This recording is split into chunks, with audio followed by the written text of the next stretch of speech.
하나님의 말씀 보겠습니다.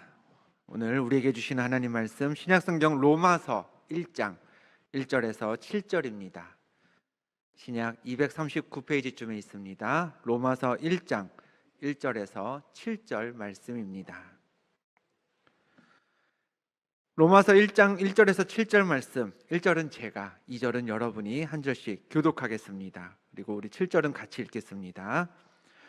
예수 그리스도의 종 바울은 사도로 부르심을 받아 하나님의 복음을 위하여 택정함을 입었으니 이 복음은 하나님이 선지자들을 통하여 그의 아들에 관하여 성경에 미리 약속하신 것이라. 그의 아들에 관하여 말하면 육신으로는 다윗의 혈통에서 나셨고 성결의 영으로는 죽은 자들 가운데서 부활하사 능력으로 하나님의 아들로 선포되셨으니 곧 우리 주 예수 그리스도시니라. 그로 말미암아 우리가 은혜와 사도의 직분을 받아 그의 이름을 위하여 모든 이방인 중에서 믿어 순종하게 하나니 너희도 그들 중에서 예수 그리스도의 것으로 부르심을 받은 자니라. 같이 읽습니다. 로마에서 하나님의 사랑하심을 받고 성도로 부르심을 받은 모든 자에게 하나님 우리 아버지와 주 예수 그리스도로부터 은혜와 평강이 있기를 원하노라. 아멘. 우리가 사용하는 우리말 한글에는요 14개의 자음이 있습니다. 이제 된소리로 발음되는 겹자음들 제외하고 우리가 기역, 니은, 디귿, 리을 이렇게 일반적으로 세는 자음이 14개가 있는데요. 그 중에서 이 자음으로 시작하는 표제어는 전체 한글의 약 1%, 5,000개가 채 안 된다고 합니다. 더군다나 받침으로 사용되는 경우는 진짜 더 드물어서요. 실제로 한글에서 가장 활용 빈도가 낮은 자음이 이 자음이라고 합니다. 답을 아시겠나요? 화면으로 보여드리겠습니다. 답은 키읔입니다. 키읔으로 시작하는 단어도 많지 않을 뿐더러 받침으로 시작되는 것, 부엌, 글쎄요, 그거 말고 또 있을까요? 언뜻 생각나는 게 그냥 그 정도인데 받침은 또 더 없다는 얘기가 맞는 것 같습니다. 그런데 휴대폰이 보편화되면서 이 키읔의 위상이 달라졌습니다. 얼마 전에 이제 청년들 임원들이 있는 그 단체 카톡방에서 대화를 하던 중에 제가 이런 분위기는 보여드려야겠다 해서 일부 내용을 캡처를 해보았는데요. 화면을 보여주시면요, 보이시나요? 유독 자주 등장하는 자음이 있습니다. 맨 위에 동그라미 친 곳도 그렇고 중간에도 그렇고 맨 밑에도 그렇고요. 연달아서 어떤 자음이 등장하나요? 키읔이 등장합니다. 무슨 의미인지는 아시죠? 저걸 이제 소리로 표현하면 어떻게 되나요? 크크크크가 되는 겁니다. 그렇죠? 온라인에서는 이 키읔이 웃음을 상징하는 글자가 된 까닭에 휴대폰이나 컴퓨터 사용 시 키읔은 없어서는 안 되는 그런 자음이 되어 버렸습니다. 만약에 키읔이 없어진다 하면은 사람들이 그러더라고요. 온라인이 너무 각박해지고 메말라지는 거 아니냐, 너무 삭막한 대화만 오가는 거 아니냐, 웃음을 표현할 길이 없어지니까 말이죠. 인터넷에서는 엄청나게 사용됩니다. 10개, 20개도 한 번에 막 사용이 되다가 실생활에서는 거의 사용되지 않는 단어, 자음, 키읔처럼 교회에도요, 우리가 예배하고 우리가 말씀을 나누고 우리가 교제할 때에는 중요한 단어로 아주 많이 사용되다가 교회 밖에 나가면 좀처럼 쓰지 않는 단어들이 제법 있습니다. 오늘 말씀 제목에도 포함된, 그리고 우리가 읽었던 성경 본문에도 여러 차례 등장하는 복음이라는 단어가 대표적이 아닐까 생각됩니다. 복음, 교회 밖에서는 그다지 인기가 없습니다. 근데 적어도 교회 안에서는 활용도가 아주 높은 단어입니다. 게다가 우리는 이 복음을 교회 안에서 많이 사용되니 교회 안에서 자주 쓰면 되지 이래서는 안 됩니다. 우리는 복음을 가지고 세상에 나가야 하는 주님의 제자들입니다. 그러면 최소한 이 복음이 무엇인지, 어떤 뜻인지, 어떤 의미를 담고 있는지는 제대로 알아야 하지 않을까요?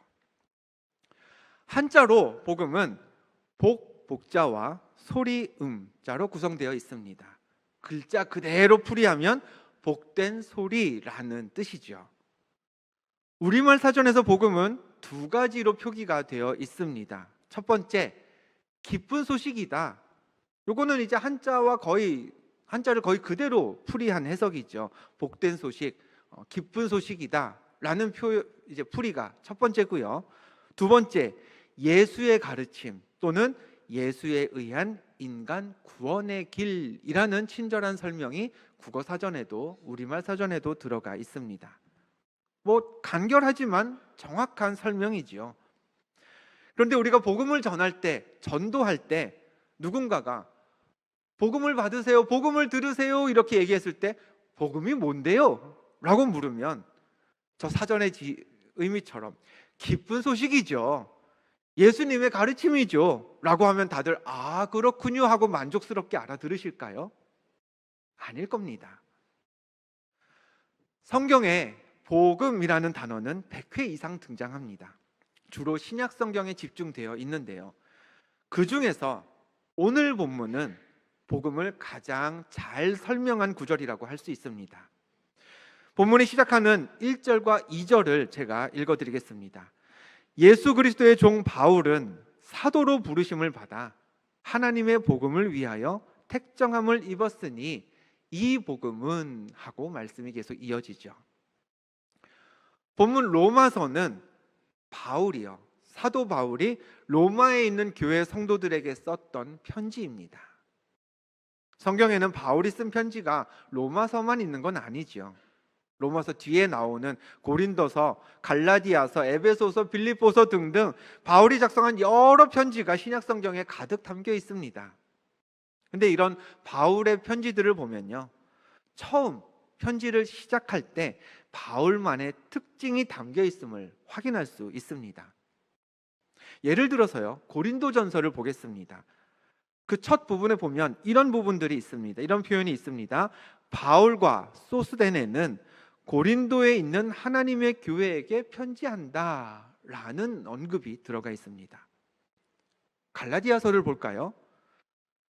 하나님 아버지로 말미암아 사도가 된 바울은 갈라디아 여러 교회들에게 소식을 전한다 라는 내용이 그 서두 부분에 들어가 있고요. 내친 김에 에베소서도 한번 확인해 보겠습니다. 밑줄이 그어져 있죠. 사도된 바울은 에베소에 있는 성도들과 신실한 자들에게 편지하노니 라고 설명하고 있습니다. 공통점들이 보이시나요? 바울은 편지마다 서두에서 이 편지를 쓰는 자신이 누구인지, 즉 편지의 발신자가 누구인지를 밝히고 있고요. 동시에 이 편지가 누구한테 쓴 편지인지 수신자 또한 명확하게 언급하고 있습니다. 그렇기 때문에 우리가 이 편지는 고린도 교회에 썼구나, 고린도서 2개를 썼네, 먼저 쓴 건 전서, 나중에 쓴 건 후서, 이건 에베소 교회에 썼구나, 에베소서 하고 이름을 정확하게 붙일 수 있는 거죠. 그런데 오늘 본문 로마서는 조금 예외적입니다. 로마서의 앞부분 앞서 봤습니다만 한 번 더 제가 읽어드리겠습니다. 예수 그리스도의 종 바울은 사도로 부르심을 받아 하나님의 복음을 위하여 택정함을 입었으니 이 복음은 하고 이어지죠. 발신자는 밝혀져 있습니다. 예수 그리스도의 종 바울은 이라고 했죠. 누가 썼나요? 바울이 쓴 편지임을 바울 자신이 밝히고 있습니다. 그런데 뭐가 없습니까? 지금 수신자가 없습니다. 이 편지를 받을 사람이 누구인지에 대한 설명이 없죠. 나 바울이 누구한테 편지를 쓴다라는 얘기가 없이, 난데없이 이 복음은 점점점 하고 이어집니다. 그럼 로마서에 수신자가 없냐? 그럴 리가요. 그러면 우리가 이 편지가 누구한테 쓴 편지인지 모르겠고 로마서라는 이름도 못 붙였을 겁니다. 있다는 얘기죠. 로마서 1장 7절에 이렇게 기록되어 있습니다. 로마에서 하나님의 사랑하심을 받고 성도로 부르심을 받은 모든 자에게 편지를 쓴다는 거죠. 여느 편지 같으면 편지를 쓰기 시작하자마자 이 표현을 썼겠지만 로마서를 쓸 때만큼은 바울의 심정이 달랐던 겁니다. 수신자도 밝히기 전에 나 지금 너희들 누구누구한테 편지를 쓰는 거야 라고 인사를 제대로 밝히기도 전에 긴급하게 앞서서 해야 될 이야기가 있었던 거죠. 그게 뭐냐? 앞선 말씀에 이렇게 기록되어 있습니다. 예수 그리스도의 종 바울은 사도로 부르심을 받아 하나님의 복음을 위하여 택정함을 입었으니 이 복음은 이라고 했죠. 내가 사도로 택정함을 입었으니 그래서 로마 교회에 있는 성도들한테 편지를 쓴다가 아니었습니다. 그 전에 먼저 하고 싶은 얘기가 뭐였나요? 복음에 대한 얘기였습니다. 제대로 인사를 갖추기도 전에 긴급하게 꺼내야 될 이야기가 있었다는 거죠.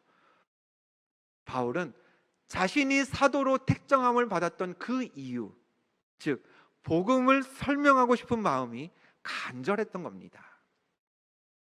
그러면 바울이 그렇게 긴급하고 간절하게 설명하기 원했던 복음이 무엇인지 이어지는 본문 2절을 우리 같이 한번 읽어보겠습니다. 시작. 이 복음은 하나님이 선지자들을 통하여 그의 아들에 관하여 성경에 미리 약속하신 것이라. 아멘. 복음이 뭔지 바울이 지금 설명해 주었습니다. 뭐죠? 하나님이 성경에 미리 약속하신 거라고 했습니다.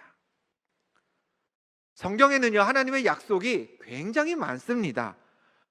네가 반드시 자녀를 갖게 될 것이다.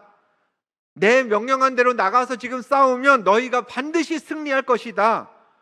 이렇게 하면 너희가 지금 고통받는 병에서 다 나을 것이다. 여러 약속을 하나님이 성경을 통해서 우리에게 주셨지만 그것들이 다 복된 소식인 것도 맞지만, 근데 그 중에서도 가장 귀한 복음은 그의 아들에 관한 약속이라고 조금 전 우리가 본 2절 말씀에 설명되어 있습니다. 그의 아들, 하나님의 아들에 관한 약속. 하나님의 아들이 누구인가요? 예수님이죠. 즉 복음을 한 단어로 표현한다면 이렇습니다. 예수라는 거죠. 하나님이 아들을 세상에 보내서 구원하실 것을 약속하셨고 그 약속대로 예수가 세상에 오셨다. 이게 복음입니다. 근데 이 정도의 설명은 우리가 아까 국어사전에서 보았던 설명과 크게 다를 바 없습니다. 오늘 본문도요, 복음에 대한 설명을 계속해서 이어가고 있는데요, 본문 3절 말씀을 우리 화면을 보고 한 번 더 같이 읽어보겠습니다. 시작. 그의 아들에 관하여 말하면 육신으로는 다윗의 혈통에서 나셨고 했습니다. 구약 성경에 따르면 메시아는 다윗의 자손, 다윗의 혈통에서 난다고 했습니다. 근데 모든 다윗의 자손이 다 메시아는 또 아니겠죠. 다윗의 자손에 여러 수십 수백의 사람들이 있겠습니다만 그 중에 메시아는 단 한 사람, 예수 그리스도뿐입니다. 즉 다윗의 자손은 많이 있지만 그 중에 예수님만 복음인 데에는 이유가 있습니다. 본문 4절에 그 이유가 밝혀져 있는데요, 성결의 영으로는 죽은 자들 가운데서 부활하사 능력으로 하나님의 아들로 선포되셨으니 했습니다. 예수님은 다윗의 자손이시죠. 근데 단지 다윗의 자손이기 때문에 우리에게 예수님이 복된 소식이 되는 건 아닙니다. 또 많은 다윗의 자손이 있지만 그 사람들이 다 우리에게 복음이 되는 것도 아닙니다. 예수님만이 그 중에서도 복음일 수 있는 이유는 예수님이 죽음에서 부활하셨기 때문입니다. 죄와 사망을 이기셨기 때문에 예수님만이 우리에게 기쁜 소식, 복된 소식이 될 수 있는 겁니다. 다시 말해서 복음은 하나님의 아들 예수님이 하나님의 약속대로 세상에 오셔서 죽음을 이기시고 부활하셨다. 여기까지 가야 그게 진짜 복음이 되는 거겠죠. 근데 여기까지도 조금 불완전한 것 같습니다, 조금 더 설명이 있어야 될 것 같습니다 싶다면 아마 이런 생각을 가지고 계시기 때문이 아닐까 싶습니다.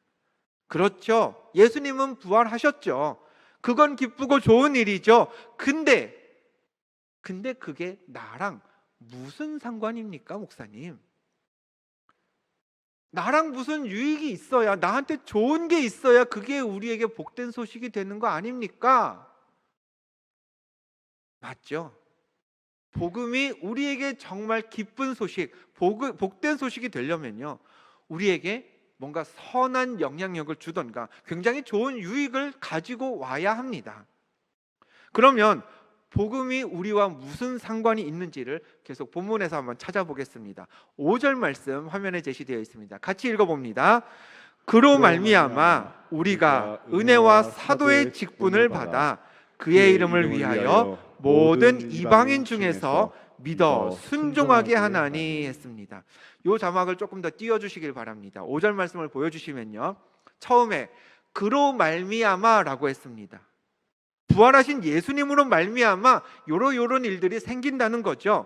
어떤 일들이 예수님으로 말미암아 생기는지 볼까요? 첫 번째, 직분을 받는다 했습니다. 부르심을 받는다는 거죠. 예수님의 부활을 믿는 자들에게 할 일이 생긴다는 겁니다. 할 일이 생긴다니까 또 이렇게 생각하실 수 있습니다. 안 그래도 바쁜데 할 일이 또 생깁니까? 난 하기 싫습니다. 예수님 위해서 하는 일, 저는 그런 대단한 일 할 사람이 아닙니다. 그래서요, 본문 5절 마지막에 이렇게 끝이 나죠. 예수님께서 예수 이름을 위해 뭐 하게 하신다? 믿어 순종하게 한다고 했습니다. 우리의 능력과 상관이 있는 게 아닙니다. 우리의 의사에 따라 다 결정되는 게 아닙니다. 예수님께서 예수님의 이름을 위해 우리로 하여금 우리에게 주어지는 직분을 믿고 순종하게 해주신다는 거죠. 조금 전 이 예배를 열면서 우리 앞에서 백남우 목사님과 찬양팀원들이 같이 힘차게 찬양해 주셨습니다. 우리 저녁 예배 찬양팀에 이름이 있습니다. 아시나요? 주보에도 매주일 이렇게 소개가 됩니다. 무슨 찬양팀? TNO 찬양팀입니다. TNO 찬양팀의 이름 TNO, T자도 무엇인가의 약자고요, O자도 무엇인가의 약자인데요, 뭐의 약자인가요? Trust and Obey의 약자입니다. 번역하면 믿고 순종이라는 거죠. 신앙생활에서요, 이 믿고 순종은 굉장히 중요합니다. 하나님이 세상을 창조하시던 때를 한번 되짚어 볼까요? 하나님이 무엇으로 죄송합니다. 답을 말해버렸네요. 무엇으로 창조하셨죠? 말씀으로 창조하셨습니다. 말씀으로 모든 창조 사역을 하나님이 행하셨기 때문에 창세기 1장에 가장 많이 등장하는 표현이 이겁니다. 하나님이 이르시되, 말씀을 하셨다는 거죠. 매일매일 말씀으로 창조하셨기 때문에 하나님은 매일매일 피조물들을 향해서 이르셨습니다. 그래서 성경에는 하나님이 이르시되, 하나님이 이르시되, 하나님이 이르시되 계속해서 창조의 순간순간마다 이 표현을 이어갑니다.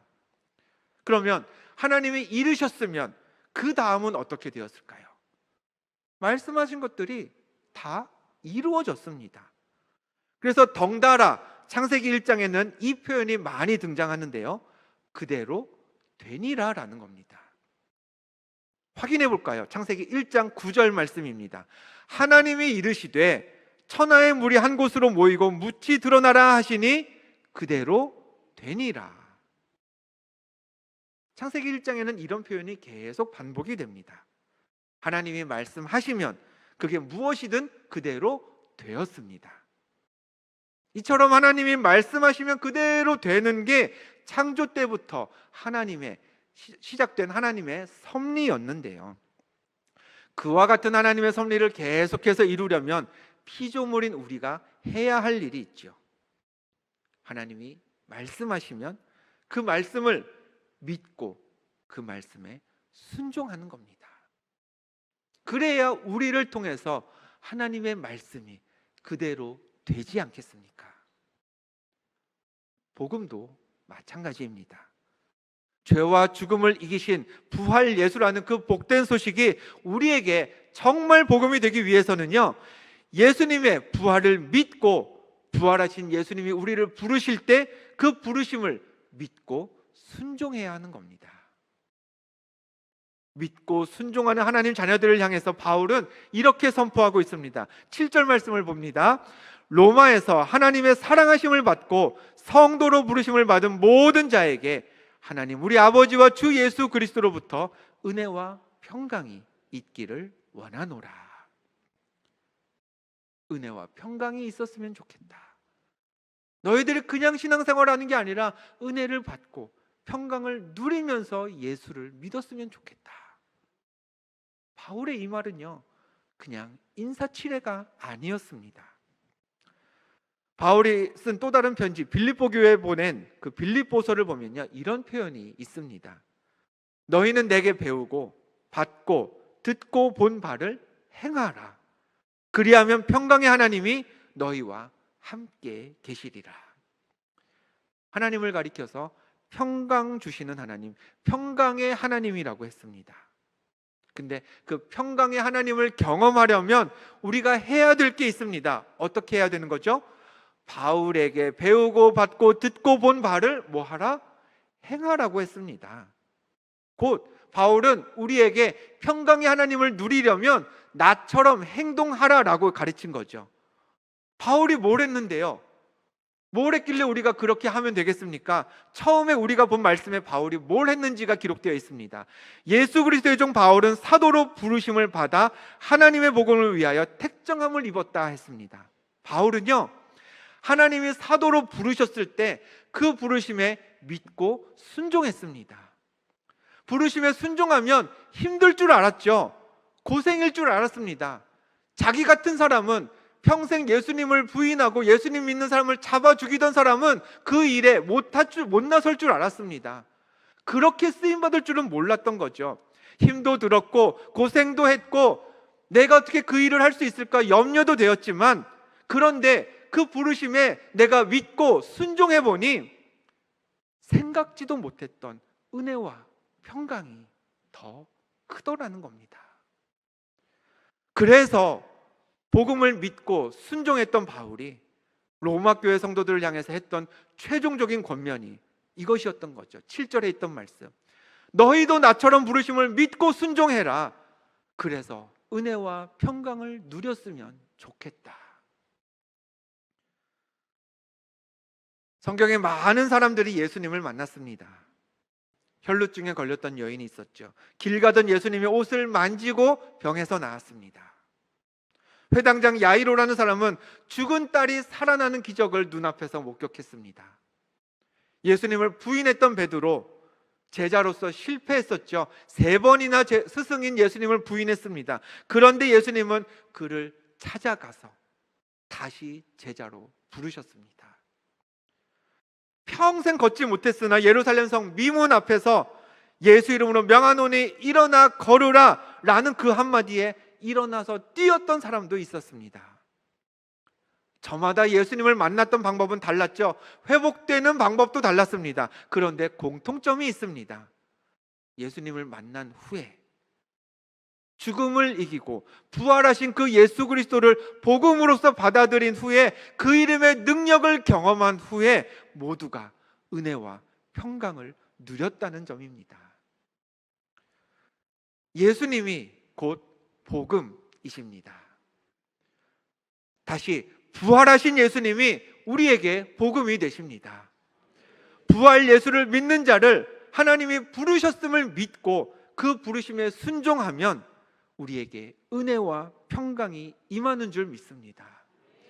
그 큰 은혜와 평강이 있기 때문에 예수 그리스도, 부활하신 예수 그리스도의 부르심에 믿고 순종하며 나아가는 우리의 신앙생활이 복된 소식, 기쁜 소식, 복음인 줄로 믿습니다.